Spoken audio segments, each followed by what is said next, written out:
Aconteceu as semanas retrasadas. O Shopping Iguatemi, ele precisava reformar e fortificar pilares da minha loja para poder fazer uma expansão. De lá, falei, tá bom, fecha 30 dias, eu vou dar um tapinha na loja, só pela diversão, a loja tem 3 anos e tá tudo bem. Aí eu fui almoçar com um amigo meu, e ele falou, Rick, tinha que ter uma Aramis, tipo black, só produtos caros, sem logo, para a gente poder mostrar esse novo olhar de Aramis. Aí eu olhei, liguei para o meu time, liguei para minha arquiteta e falei, já sonhou em um dia ter uma flagship na entrada do Shopping Iguatemi São Paulo assinada por você? Ela falou, quem nunca? A gente tem 2 semanas para montar uma flagship no Iguatemi. 2 semanas. Se em 2 semanas a gente fez algo que a gente admira, a gente constrói. Se não, a gente joga fora e faz o que tem atual. Topa o desafio? Topo. Eu montei uma flagship em 2 semanas. Isso é inquietude, isso é questionamento. Exemplo prático que aconteceu faz 1 mês atrás. E olha que interessante. Hoje as pessoas vão na loja do Iguatemi e chega uma nova Aramis. E só aconteceu porque o shopping reformar e precisou mexer na minha loja. Eu tive uma conversa com um amigo meu que me trouxe um olhar e falou, eu preciso pensar diferente. E fui lá e fiz uma loja nova. Esse é um exemplo prático de como uma inquietude, um questionamento pode transformar uma conversa numa coisa que pode ser transformadora para a companhia que não estava nem desenhada no meu planejamento estratégico.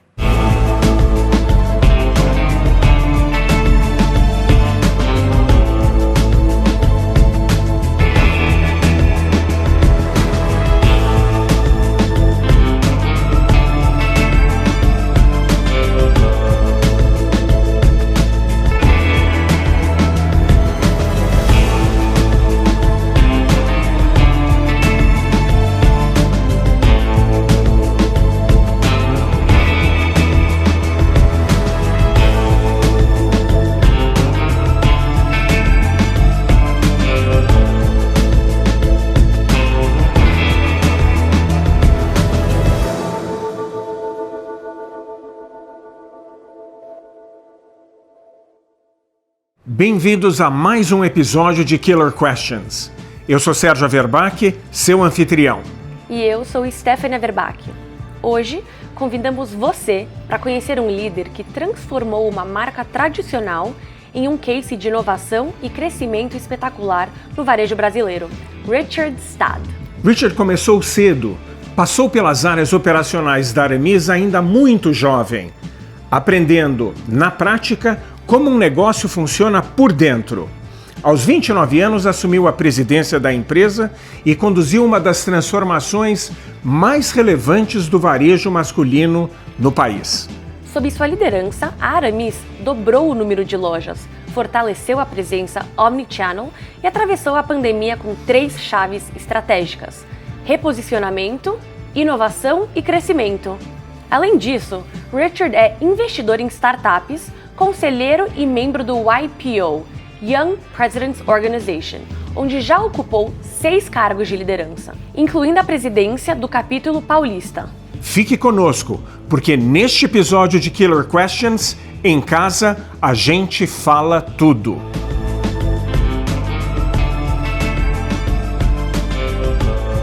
Bem-vindo!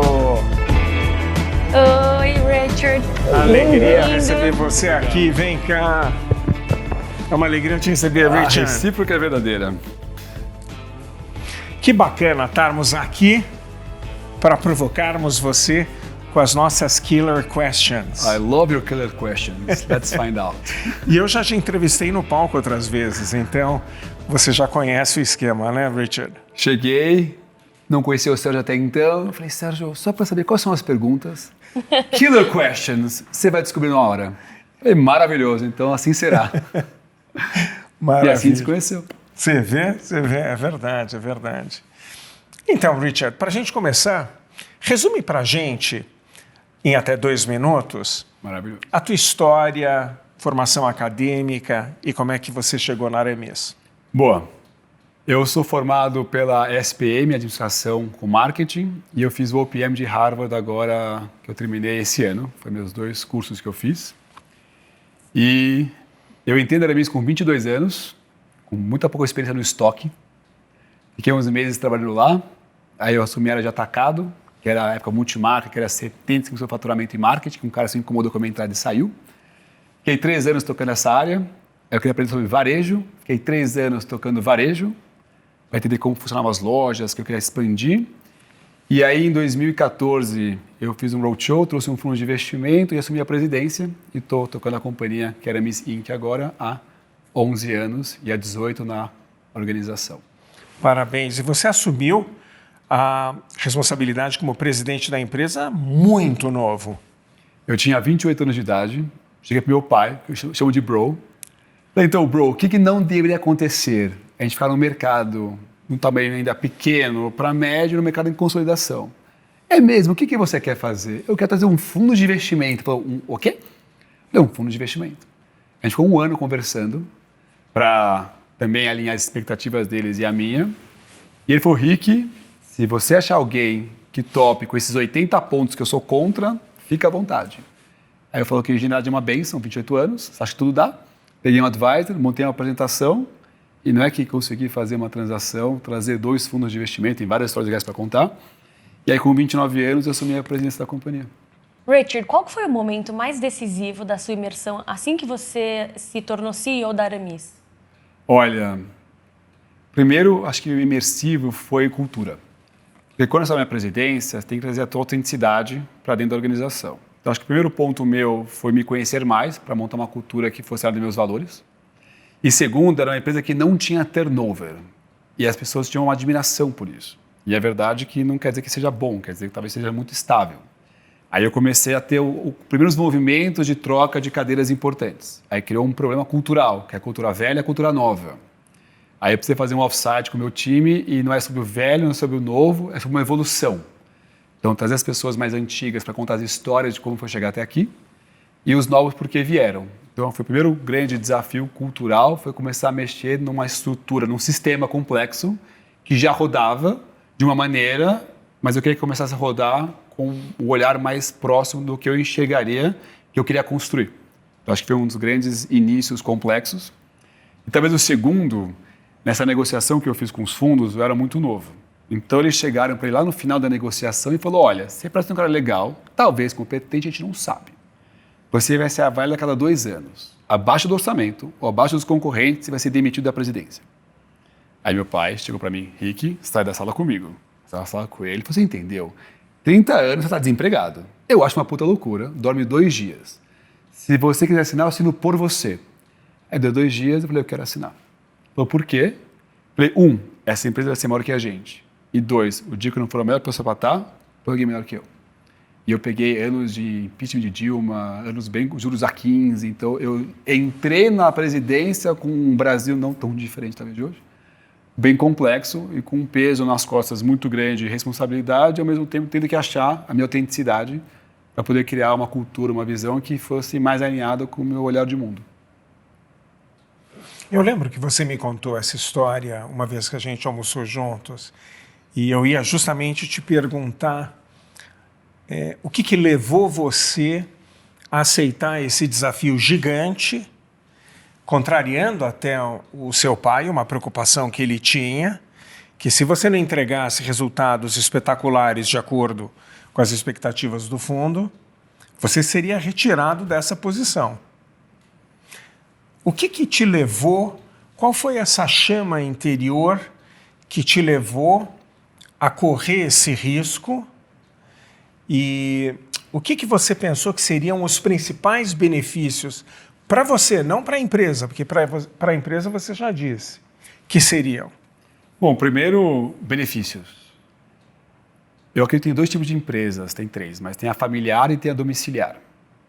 E eu acho que a familiar ela tem muita chance de sucesso, porque ela tem a essência do DNA com uma governança robusta. E a gente é uma empresa mais domiciliar. E eu queria ter o privilégio de liderar uma empresa que tivesse essência familiar, mas que o ambiente me proporcionasse me desenvolver como pessoa. Então, nada como você se colocar em volta de pessoas, de fundos que têm muito mais conhecimento de governança, gestão, para eu poder também abrir minha mente e entender qual era a potência que eu poderia criar, tendo uma estrutura em volta que me impulsionasse mais do que o que eu tinha atual, no modelo mais domiciliar e muito mais conservador. Um dia meu pai chegou para mim, conversando lá atrás, e falou, Rick, eu não quero crescer. Nada que seja muito grande que meu bolso não possa comportar. Falei, maravilhoso, então eu vou embora. Pô, como assim? Falei, se você imagina ter 80 anos numa sala lendo jornal e eu com 50 na outra sala trabalhando juntos, não vai acontecer. Tipo, ou eu venho para te ajudar a construir algo e me dar a pista para a gente descobrir o que dá para fazer juntos, ou não faz sentido para você, que a empresa vai muito bem como funciona, e para mim, que tem uma visão de querer co-criar algo e me desenvolver no processo. E aí ele falou, Rick, tudo organizado, certinho, ok, vamos descobrir o que dá para fazer juntos. Então, eu sempre tive esse lugar de inquietude, de querer me desenvolver como ser humano, como líder e descobrir a potência que poderia ser feita. Mas aí o ambiente tinha que ser preparado para ter essa liberdade de espaço. E aí foi um trabalho, acho que, de criar relação e respeito entre meu pai e eu, porque com 29 anos ele me deixou assumir a cadeira. E para mim era a minha oportunidade de realmente descobrir o que eu tinha de potência, que eu não sabia que eu tinha, by the way. Eu fui descobrir na jornada no tempo, mas eu queria testar. Eu queria ver até onde eu poderia levar a minha visão e uma organização. E no final, não tem o pessoal e o profissional, a gente é uma pessoa só. Então, como se desenvolve como ser humano, acho que tudo cresce. E esse foi o meu privilégio, ter a oportunidade de ter a ferro e fogo costurado o meu aprendizado. E quando você entrou na SPM, você já imaginava que você ia assumir um papel de liderança na Aramis no futuro? Eu sempre fui o top 3 da minha sala, só que de baixo para cima. Eu era o pior aluno do lugar. No colégio, indiscutível, na faculdade, assim, bem mediano. Bem mediano. Então, a verdade é que eu fui descobrir que eu tinha um tipo de inteligência, talvez um pouco diferente da média, com uns 24 anos só. E aí eu entendi que eu tinha alguns tipos de habilidades que não era o modelo linear tradicional do colégio, mas que me diferenciava um pouco em relação às pessoas em volta, que me dava uma oportunidade de ser diferente. Então, a verdade é que eu tenho na faculdade, eu sabia que era um cara muito sociável, até que legal, mas eu não tinha a menor ideia que eu tinha uma capacidade de tocar uma companhia ou de ter nenhuma visão de poder liderar uma organização. Eu não tinha. E o que os teus colegas de classe, tanto da faculdade quanto do colégio, já comentaram com você com relação a o que eles esperavam que você conseguiria na tua carreira ou que você efetivamente conseguiu? Bom, meu pai me chama de grata surpresa. Nem ele esperava. Eu tenho um amigo meu, que é de infância, desde os 3 anos, falou, Rick, o dia que você usar a sua potência que você tem para fazer besteira, mas para trabalhar com o seu jeito de liderar com pessoas, ninguém te segura, mas você vai ter que mudar desse aprendizado de vida que não é o trabalho e você tem que levar esse conhecimento, essa habilidade para o mercado corporativo, você vai fazer uma coisa muito incrível. Então, os amigos de infância que me conheciam como ser humano sabiam que eu tinha algum brilho diferente, só que não estava direcionado para o trabalho, que eu era muito novo na época, não fazia sentido. E na faculdade, eu também acredito que foi uma boa surpresa. Acho que quando eu encontro as pessoas em volta do colégio, faculdade, eu até recebi mensagem esses dias de uma pessoa que eu conheço, falando que hoje é uma inspiração, um conteúdo, visão de empreendedorismo, que não enxergavam isso em mim na época mais novo. E nem eu enxergava isso também. Então, a verdade é que nem tem como as pessoas enxergar o que você não enxergar em você mesmo. Então, para mim, foi muito mais uma jornada de aprendizado e muita raça. E eu acredito que quando você passa por um momento desafiador, que a gente pode falar de vários, você vai ganhando mais musculatura e mais confiança.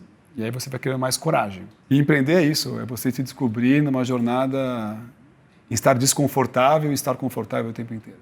E Richard, em pleno varejo de moda, você liderou uma transformação que, de fato, reposicionou a marca, reformulou a identidade, a loja e o estilo. Como que você identificou que era a hora certa para isso? Existem 2 tipos de empreendedorismo no Brasil, necessidade e oportunidade. O problema do Brasil é que é muito por necessidade. Então, não vou dizer que o meu foi diferente, o início, e depois foi uma oportunidade. Quer dizer isso. Veio a pandemia, eu era reconhecido por uma marca tradicional de alfaiataria e camisaria. Se você pegar na época, a alfaiataria era 15% da receita e camisaria era 25%, 30%. Ou seja, metade do meu faturamento, ninguém ia comprar e eu não sei quando esse negócio ia voltar. Então eu olhei para o mercado e falei, olha, se eu ficar como eu estou, para mim está claro que esse negócio tem chance de quebrar. E uma das minhas metas pessoais, quando eu assumi a presidência, era não tomar decisões tão ruins ao ponto de quebrar minha empresa. Eram poucas metas.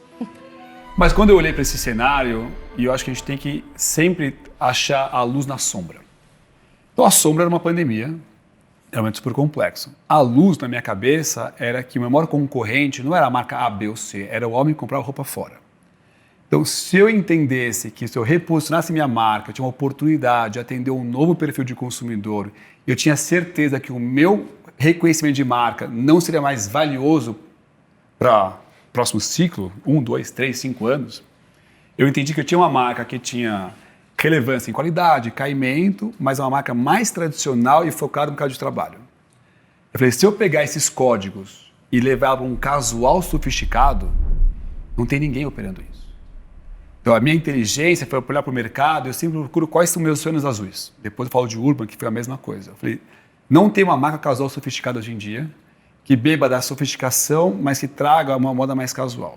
Ponto 2. Como os meus produtos principais de preço médio, eu não ia ter mais demanda, e de camiseta e polo eu não ia viver, eu tinha que sofisticar minha marca nessas categorias para poder apresentar um produto com valor agregado que compensasse a minha queda de preço médio. Só que o desafio é, se você não mexe no produto, na comunicação, na experiência e no time, você não faz uma transformação. Então eu cheguei para todo mundo e falei, a gente vai mudar tudo. Então, a gente vai mudar o logo, o posicionamento, a comunicação, o layout de loja e toda a experiência de marca para passar uma nova mensagem, uma nova imagem. Se você não conecta esses pontos simultâneos, a marca fica esquizofrênica e ninguém entende ela. Então eu brinco que eu sou um pouco menor. Eu tive a velocidade de enxergar o que uma Zegna fez em 21 e uma Hugo Boss fez em 22. Foi o mesmo movimento, foi uma marca mais tradicional e só casualizar. E o que acontece, a gente conseguiu rejuvenescer a marca e atender um público maior de consumidores e mais momentos de uso da marca. Isso fez a gente sair de um crescimento de 14% no ano à época para crescer 25% ao ano. Então mostrou que mesmo uma marca tradicional, com muitos anos de história, tinha uma pista gigantesca se reposicionasse a visão dela. Então não tem marca velha, não tem marca nova, tem a marca que não atualiza. E quando eu olhei para o mercado, em volta, eu falei, eu tenho todas as capacidades de ser a primeira marca masculina a se reinventar.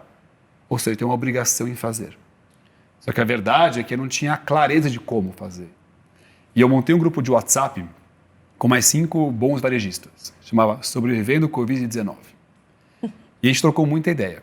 E a verdade é que, nesse momento de troca com eles, foi a primeira vez em muitos anos que eu me senti atrás. Eu estava atrás em marca, eu estava atrás em produto, eu estava atrás em digital, eu estava atrás em e-commerce que todos eles, e por isso eu estava sofrendo mais que eles. Isso mexeu muito dentro de mim. Aquela sensação que não é boa. E aí, eu acho que todo mundo tem o tal do dia D. É o dia que te muda a tua mente. Eu lembro de olhar no espelho, talvez 1 hora nele, e falar, essa é a minha realidade. Você tem 6 meses para virar essa empresa, integrar o EBITDA positivo e sentir bem naquela sala, e você vai fazer. Esse foi o dia que eu coloquei na minha cabeça que eu ia mudar tudo, mas que eu ia fazer uma transformação acontecer. Então foi por necessidade e se tornou uma oportunidade que fez a transformação da companhia, sair até de uma marca, hoje para 4 marcas e com uma visão totalmente mais inovadora, muito vindo de um momento muito desafiador, que no final você tem 2 caminhos, ou você se transforma ou você deixa a coisa acontecer. Para mim não fazia sentido não transformar. Quando se faz uma transformação tão grande, Richard, um dos riscos é a empresa perder o consumidor anterior no esforço de conquistar novos segmentos de mercado.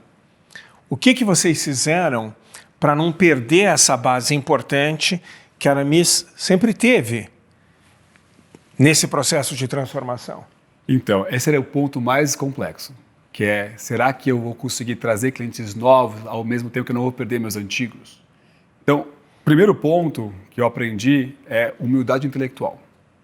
Então, minha primeira fala é, não termos mais ternos, agora é casual sofisticado. A verdade é que eu tinha que ter terno, mas eu tinha que entender aonde eu ganho o jogo, onde eu disputo o jogo, onde eu não quero jogar mais.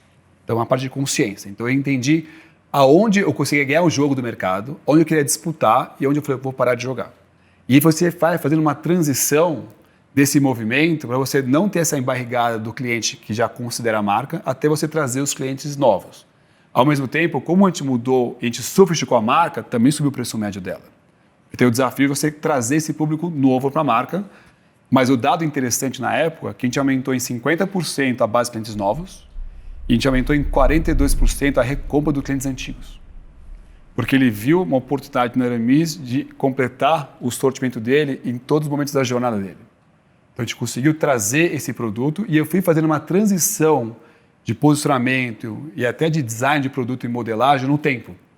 Então, não precisava ser um cavalo de pau.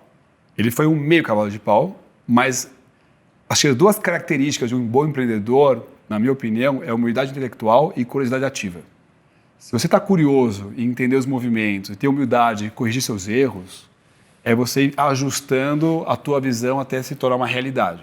Fazendo isso, para mim, era meu desafio. Qual que é o legado que você quer deixar, não apenas para a Aramis ou para o mercado da moda masculina, mas também para a próxima geração de líderes brasileiros? Primeiro, eu fiz um TEDx sobre isso, que eu fiquei bem feliz. Como montar uma cultura humanizada de alta performance. As pessoas olham para o trabalho, ou a geração do meu pai olha para o trabalho com um lugar de dor e esforço.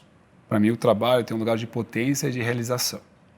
E dá para ser leve e montar uma empresa inovadora e questionadora, tendo um ambiente que cria uma sensação de comunidade e pertencimento.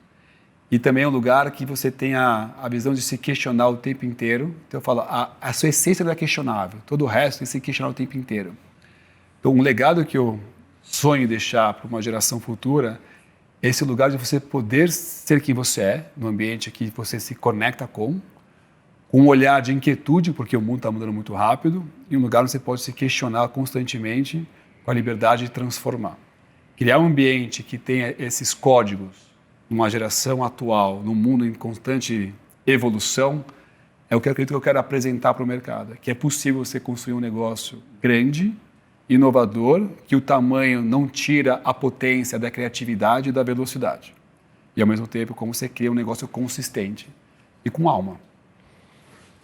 E a gente vive numa época, Richard, onde a figura do CEO herói não existe mais. Onde o CEO deve ter a capacidade de buscar os melhores recursos, os melhores parceiros para fazer algo realmente espetacular. Quais foram as 3, 4, 5 principais iniciativas que você tomou? Quais foram os 3, 4, 5 principais parceiros que você buscou nesse processo de transformação para você deixar o seu legado? Bom, eu volto para a essência. Primeiro eu fui entender quais eram os meus valores que eu queria liderar a minha companhia. E eu cheguei em 4. Primeiro é gente do bem. Parece bobo, mas o negócio ficar com 1.250 colaboradores não é tão bobo assim você criar um ambiente onde as pessoas realmente são do bem e ter essa vontade de co-criar. O segundo é mentes inquietas. Eu sou uma pessoa um pouco inquieta. Se pessoas que estão do meu lado não têm esse olhar, não se conectam. O terceiro eu coloquei pessoas questionadoras, mas com humildade. Quer dizer o quê? Questionar para gerar potência e não conflito. E o quarto, eu coloquei uma veia intraempreendedora, porque um negócio que quer se transformar e você quer questionar, tem que ter pessoas empreendedoras co-criando esse negócio com você. Então eu cheguei nesses pilares, que é o que eu acredito. Depois eu vi uma frase do CEO, do VP da Patagônia de RH, que ele fala, não é sobre contratar pessoas que encaixam na sua cultura atual, é contratar pessoas que vêm impulsionar a cultura que você está construindo. Então, quando eu monto minha diretoria, eu não estou buscando as pessoas que encaixam perfeitamente na cadeira. Eu estou buscando pessoas, na média, 2 anos à minha frente. Por que 2? Porque muito mais, talvez não tenha mais aquela energia de arregaçar mangas e trabalhar na operação quando precisar. E menos de 2, pela velocidade que a gente cresce, a pessoa acaba não acompanhando o nosso ritmo. Então, quando eu monto minha diretoria, eu estou buscando encaixar perfis de pessoas complementares, onde 1 mais 1 não dá apenas 2, tem que dar no mínimo 3. Então, que eu consigo conectar essas pessoas numa visão integrada. E é menos sobre a entrega de uma área, é mais sobre a entrega de valor. E aí você tem que construir uma companhia com os indicadores de performance e de remuneração, onde o todo importa mais que o indivíduo, que também é uma coisa importante numa empresa que vai crescendo com tanta agilidade. Então foram muitos dos códigos que eu fui montando para poder criar autenticidade no meu negócio, para trazer pessoas que se conectam com isso, porque não tem cultura certa, não tem cultura errada. Tem cultura que você não te identifica. E o problema de não ter cultura é que todo mundo é aceito. Aí você não tem algo que transforma. Então, o ambiente tem que ser criado de uma maneira que seja verdade para quem está liderando e que quem está participando se conecte de verdade com esse processo. E se você não entender esses códigos e ser muito transparente com a realidade do momento da organização, você cria um lugar de frustração, que é um risco de uma transformação de uma organização. Então, é assim que eu entendi os meus códigos. Já usei muitas consultorias no caminho para entender que, ao meu olhar, uma consultoria muito grande não é mais o que eu busco hoje em dia. Eu busco consultorias especializadas em temas que eu quero transformar no meu negócio, que vão ser direcionais para a organização. E é em cima desses movimentos que a gente vai construindo e co-criando a visão de futuro, que hoje eu desenho uma nova visão de futuro para os próximos 5 anos de uma organização. E esses pilares novos, essas macrovisões que eu construí, agora eu tenho que fazer o ecossistema em volta, respirar essa visão e transformar de um sonho algo real, que é o que eu estou fazendo agora. E aqui nós estamos falando de killer questions, então eu não vou deixar você escapar. Quais foram as 5 pessoas ou 5 áreas que te apoiaram? Por exemplo, você trocou agência de propaganda? Por exemplo, você contratou uma empresa especializada em design para mudar o design interno das lojas? Você contratou um novo profissional para liderar a área de marketing ou a área de produto? Quais foram os 5 mais importantes? Teve vários. Ou mais de 5, se você tiver. Se for falar de pessoas, primeiro foi meu CFO. Porque cada um sabe o que você é bom e o que você não é tão bom. Achar pessoas complementares à sua aptidão é o segredo de uma liderança. Então, meu CFO que está comigo há 11 anos, com certeza é uma pessoa que ele é um divisor de águas na organização e eu respeito e admiro muito. E a gente tem algo muito genuíno porque a gente criou uma dupla muito forte. Depois, ainda em pessoas, eu tive um desafio grande que foi substituir meu pai. E, no final, meu pai fazia o produto, que no final faz parte da alma da organização. Então, achar alguém que conseguisse entender o legado e a visão dele, mas trouxesse o meu olhar de mundo e transformasse uma visão em produto, que não é minha aptidão, também foi muito importante. Então, a Mari está com a gente há 8 anos.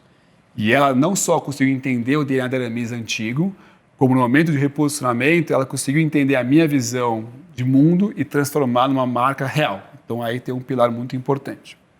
Outro pilar foi a Future Brands, que é o Everton, que é um grande amigo meu, que foi redesenhar a Aramis. Então, como você pega uma marca com legado, você mantém de alguma maneira a alma dela, mas você transforma para uma visão de futuro. Foi uma pessoa que me ajudou na pandemia, especialmente, a fazer esse movimento complexo acontecer. Outro que eu também gostei bastante, é que as pessoas não mudam, se adaptam aos ambientes. O fato de ter meu escritório, que é a Casa Aramis atual, que vai para uma nova agora, o ambiente que eu fui desenhar também tinha que traduzir a minha visão de cultura que eu queria construir, porque as pessoas vão se adaptar ao ambiente que qual você cria. Então, eu também peguei um escritório de arquitetura que transformava alma em design, para poder criar esse ambiente que fosse transformador para a organização. Então, teve várias pessoas ou agências, mas teve tantas pessoas importantes em ciclos importantes da organização que foram fundamentais para essa transformação. Porque ela não acontece numa vez só. Eu posso dizer que dentro da Aramis, que eu lidero há 11 anos, já passaram umas 4 Aramis lá dentro. Essa é a verdade. E que você vai aprendendo, e vai se sofisticando, e vai cada vez dando mais clareza e visão para o negócio. Assim como hoje eu tenho o André, que assumiu a área de novos negócios, que já está com 3 unidades embaixo dele, que também tem sido uma pessoa importante, com uma visão empreendedora para tocar novos negócios dentro de uma organização que tocava bem um negócio só. É outra mudança de mentalidade importante para trazer. Ou minha diretora de RH, que eu adoro ela, que chama Talento de Transformação. Não sobre cultura, é sobre ways of working. Como você redesenha a governança de uma companhia que quer crescer 25% ao ano, ter um negócio de 7 marcas, com qualidade de design, com alma, com agilidade, com velocidade nos tempos atuais. Então, teve tantas pessoas que passaram ou que estão hoje em dia que tem muito mérito para transformar de uma visão em algo tangível que está em constante movimento da necessidade da transformação da companhia e do momento de Brasil. Pegamos o Brasil com juros baixos, que crescimento era a força da vez. De repente o juros sobe, rentabilidade é a força da vez. Como você cria uma organização ágil para também navegar os momentos incertos do Brasil e do mundo e ao mesmo tempo ter essa agilidade de transformar um negócio e criar algo que até então não existia. Eu tinha uma pessoa de marketing que chegou para mim uma vez e falou: vou falar uma coisa para você que ninguém tem coragem de falar. Eu falei: por favor. Você não tem o que você fala. Pronto, falei. Aí eu olhei para ela, falei, eu tenho, só não viu ainda. Deu 2 anos, ela me liga e fala, hoje eu entendo você. Então, qual é o grande desafio que pode ser com colaboradores, pode ser com parceiros? É como você consegue transformar o que está na sua mente, que às vezes é intangível, e tangibilizar em algo. Então, quando eu fico mais feliz na organização, é quando até me dá uma sensação de leveza, é quando eu consigo tirar algo da minha cabeça e eu consigo ver na prática esse negócio acontecendo. Puta, para mim isso é o momento mais alegrias que eu tenho. Nem é o EBITDA, o crescimento, acho que são métricas, são indicadores. Mas quando você tira algo da sua visão e consegue transformar em realidade, isso aqui tem um prazer para mim que é um dos maiores que eu tenho. E como que você cultiva o espírito inquieto e questionador que você diz admirar? Na prática. Liderança, pelo exemplo, nunca vai mudar. Exemplo básico, rápido, aconteceu as semanas retrasadas. O Shopping Iguatemi, ele precisava reformar e fortificar pilares da minha loja para poder fazer uma expansão. De lá, falei, tá bom, fecha 30 dias, eu vou dar um tapinha na loja, só pela diversão, a loja tem 3 anos e tá tudo bem. Aí eu fui almoçar com um amigo meu, e ele falou, Rick, tinha que ter uma Aramis, tipo black, só produtos caros, sem logo, pra gente poder mostrar esse novo olhar de Aramis. Aí eu olhei, liguei para meu time, liguei para minha arquiteta e falei, já sonhou em um dia ter uma flagship na entrada do Shopping Iguatemi São Paulo assinada por você? Ela falou, quem nunca? A gente tem 2 semanas para montar uma flagship no Iguatemi, 2 semanas. Se em 2 semanas a gente fez algo que a gente admira, a gente constrói. Se não, a gente joga fora e faz o que tem atual. Topa o desafio? Topo. Eu montei uma flagship em 2 semanas. Isso é inquietude, isso é questionamento. Exemplo prático que aconteceu faz 1 mês atrás e olha que interessante. Hoje as pessoas vão na loja do Iguatemi e enxergam uma nova Aramis. E só aconteceu porque o shopping reformar e precisou mexer na minha loja. Eu tive uma conversa com um amigo meu que me trouxe um olhar e falou, eu preciso pensar diferente. E fui lá e fiz uma loja nova. Esse é um exemplo prático de como uma inquietude, um questionamento pode transformar uma conversa numa coisa que pode ser transformadora para a companhia que não estava nem desenhada no meu planejamento estratégico.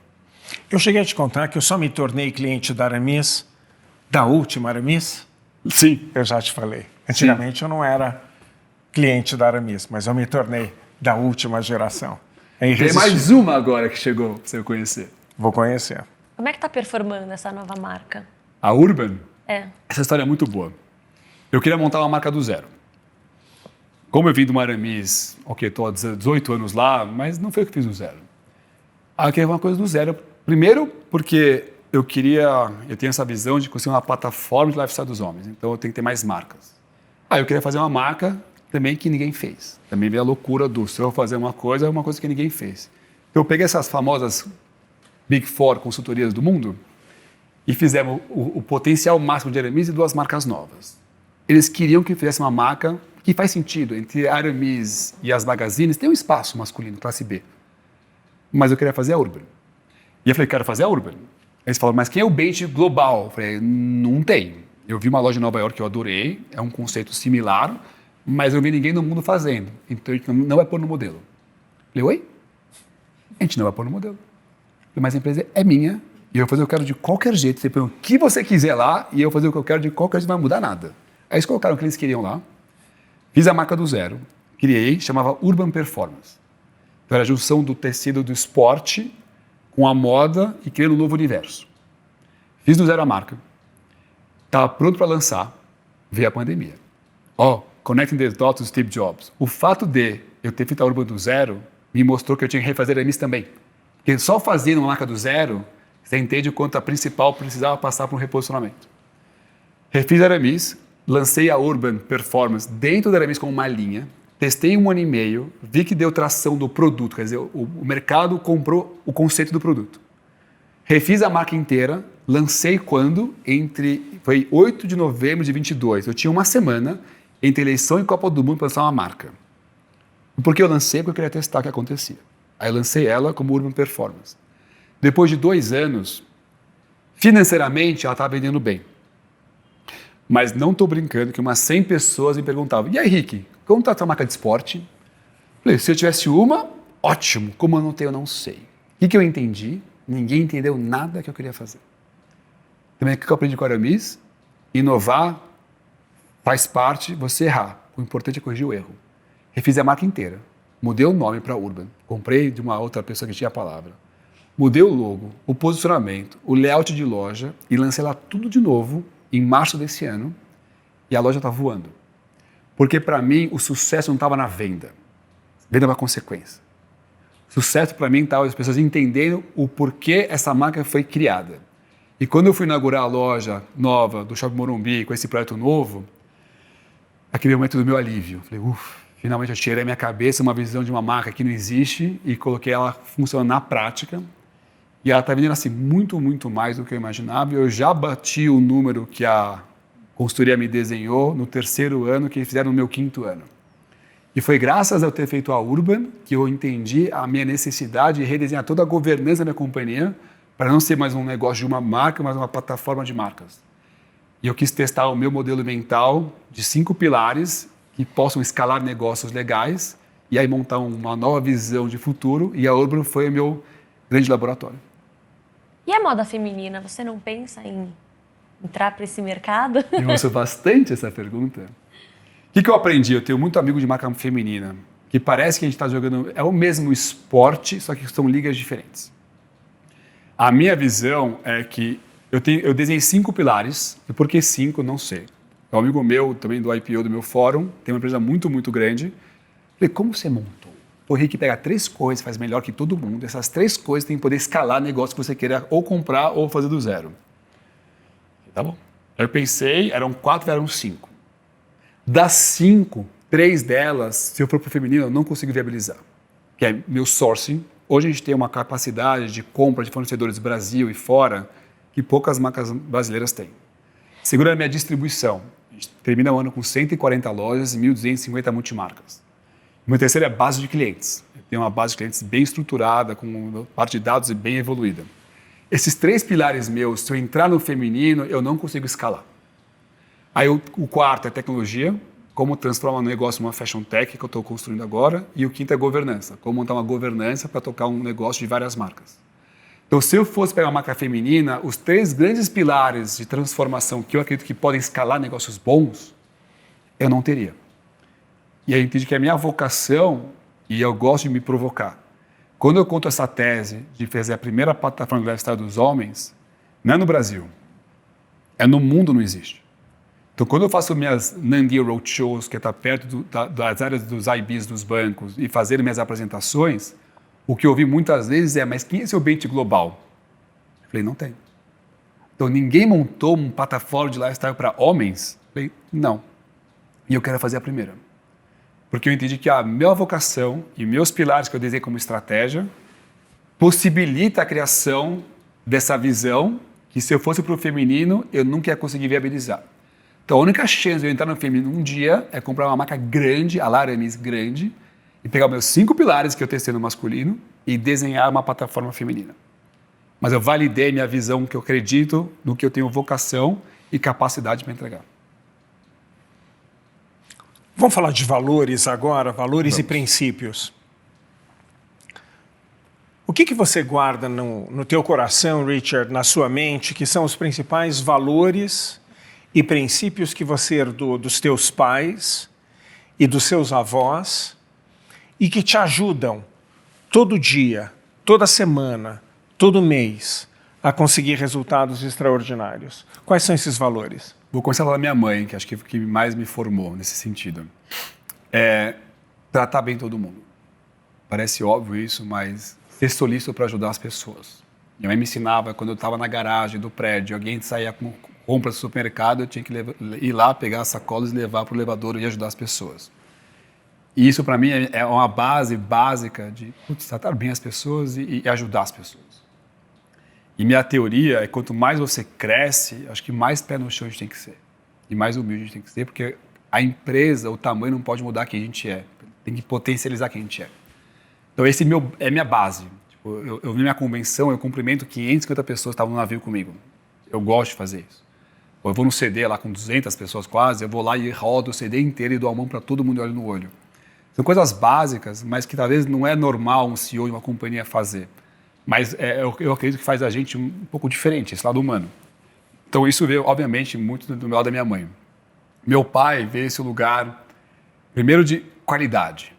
Tudo que você fizer, fazer com muita qualidade e muita determinação. Meu pai veio de navio cargueiro para o Brasil com 20 e poucos anos. Então ele teve uma história muito desafiadora. Então ele me ensinava sempre não interessa o que você vai fazer, você tem que fazer muito bem. E com muita qualidade e ser muito correto com as pessoas. Com fornecedores, com cliente. Esse lugar de ser muito correto, de tratar bem, de ser respeitoso, de não apertar ninguém, um fornecedor que não faça sentido para depois a pessoa ter algo sustentável, também veio muito do meu pai. E produto não se mexe em qualidade. Não interessa o que aconteça na companhia, qualidade tem que ser a sua essência. Então meu pai trouxe muito isso e minha mãe trouxe muito esse lugar humano. Isso eu acho que no final, acho que é o que conecta mais com as pessoas. É estar próximo, independente da posição. Então, acho que são os dois pilares assim muito estruturantes. A voz, parte de pai, eu quase não tive contato nenhum, que ninguém é do Brasil.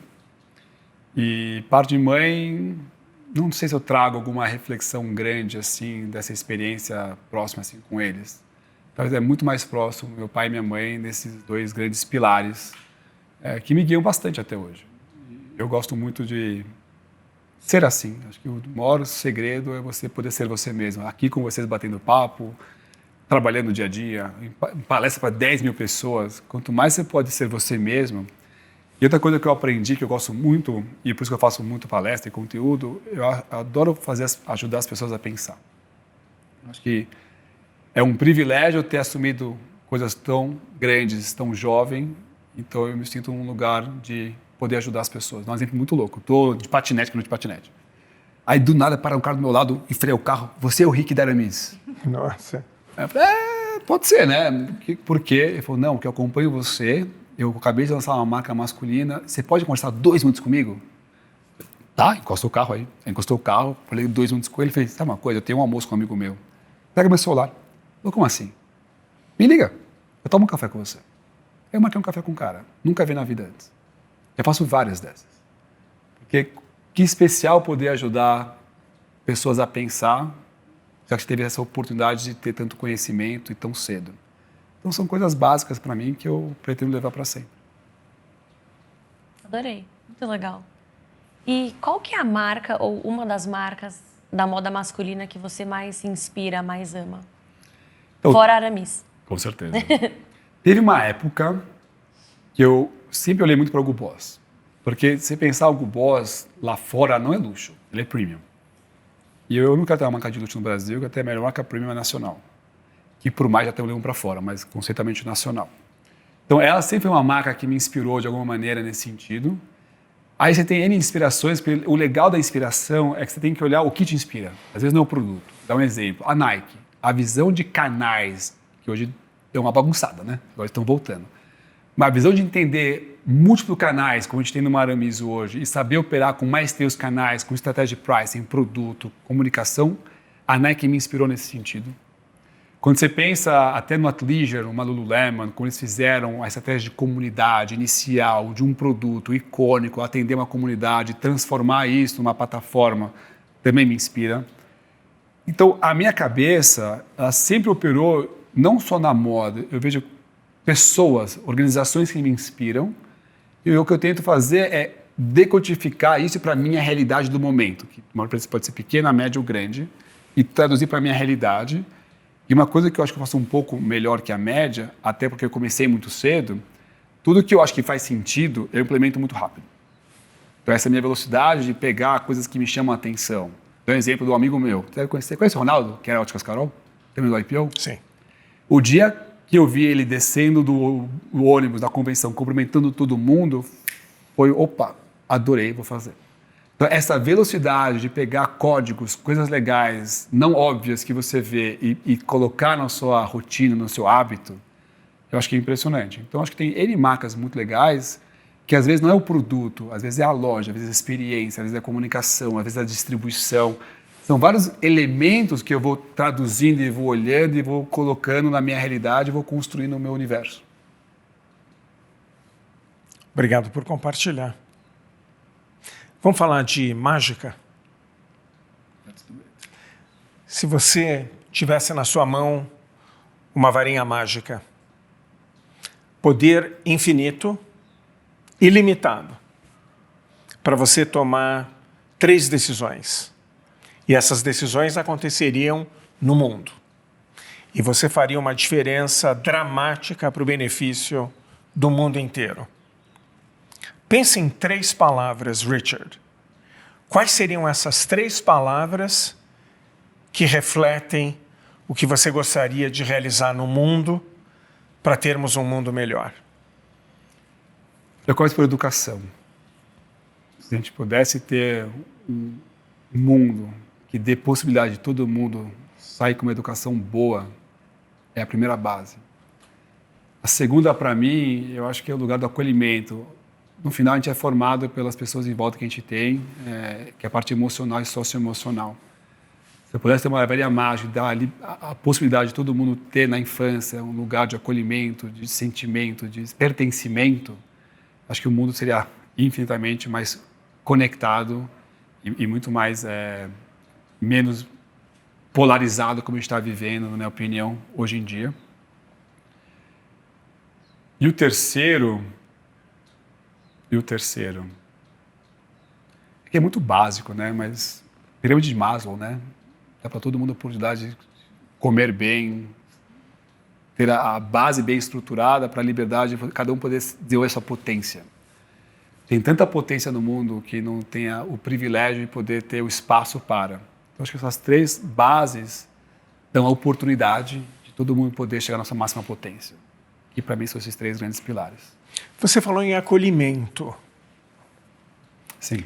Quando você pensa no passado, qual é uma lembrança que te vem à cabeça, que você lembra com muita saudade e que, se você tivesse a oportunidade, você gostaria de ter essa emoção novamente?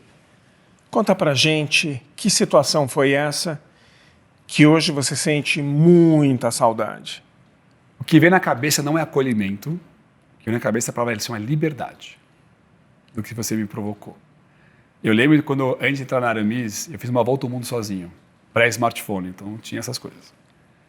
E essa sensação de liberdade, de mente leve, de poder estar vivendo o momento, porque eu não tinha que me preocupar com nada em volta de mim, esse é um dos sentimentos que, se eu puder falar que eu queria poder sentir novamente na minha vida, obviamente seria essa sensação que eu tive. Eu tenho até, posso fechar meus olhos e lembrar lugares do mundo que eu estava, assim, super simples, no meio do nada, e quanto prazeroso era poder ter essa sensação, que obviamente trabalhando, filhos e tudo dia, é tudo que obviamente eu não tenho. Então acho que não tem a ver com acolhimento, mas tem a ver com uma sensação que, se eu pudesse voltar no tempo para sentir ela de novo, provavelmente seria essa. E para a gente fechar, então, Richard, vamos fazer um ping-pong aqui. Palavras. Palavras que refletem as perguntas que a gente vai te fazer. E nós nos inspiramos em Bernard Pivot. Qual som ou ruído você mais ama? Mar. Qual som ou ruído você mais detesta? Olha, tem vários aqui. Killer question. Killer question. Um só. O que você mais detesta? Eu estou num ambiente com muita voz, muito barulho em volta, eu não consigo me concentrar. Qual que é o seu palavrão preferido?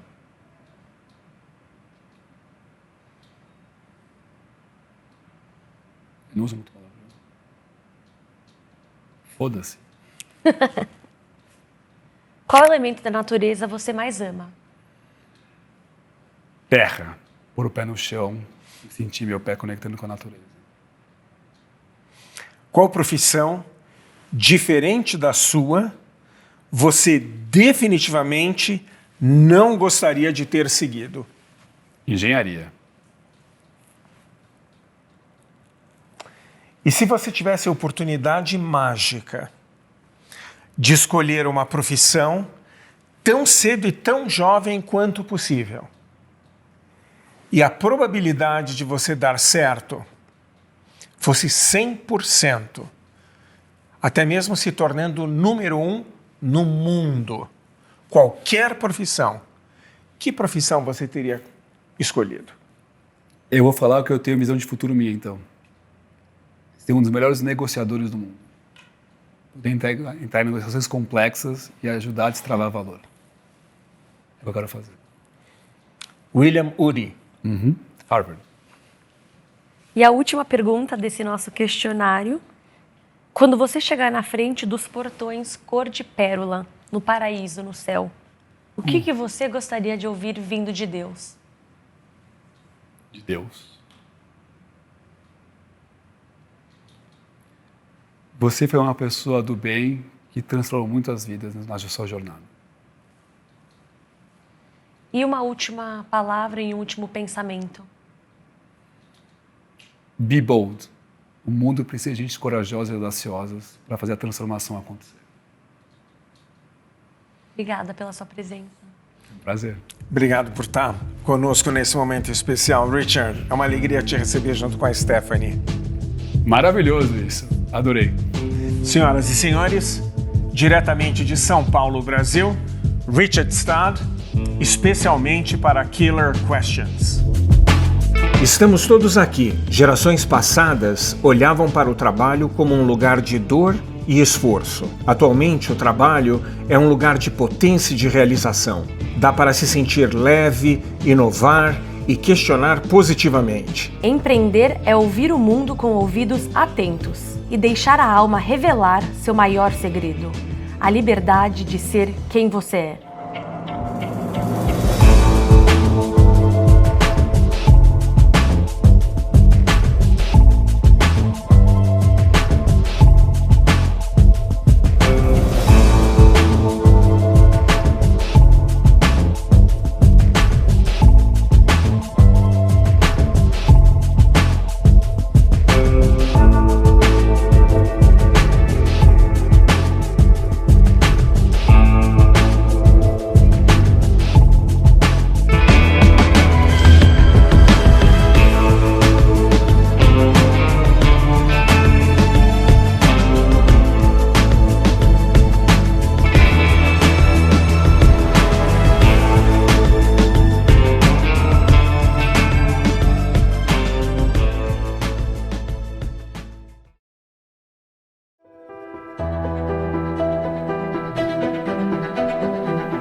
Don't wanna push me.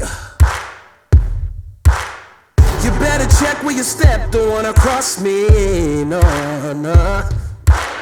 They try to wrestle me down, but I'm the bigger man. My time is coming around, and I got big plans.